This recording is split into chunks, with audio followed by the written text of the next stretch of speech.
Payg'ambarimiz bizga bir duoni o'rgatganlar. Agar uni aytsangiz, Alloh barcha gunohlaringizni katta va kichik kechiradi. Barcha qilganlaringizni Alloh kechiradi. Alloh kechiradi, hammasini o'chirib tashlaydi va Alloh bilan yangi bobni boshlaysiz.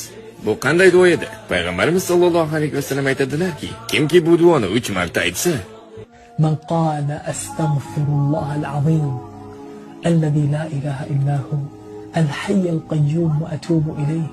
barcha gunohlarni kechirib yuboradi. Hattoki u jang maydonini tashlab qochib ketgan bo'lsa ham.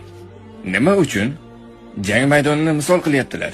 Chunki uni tashlab ketish juda katta gunoh va ular yakunida shunday deyaptilar: eng yomon gunohni qilgan bo'lsa ham Alloh kechiradi. Bu duoni eslab qoling, hayotingizni kunlik qismdek qilib oling va siz hayotingizda baraka hamda yaxshiliklarni ko'rasiz.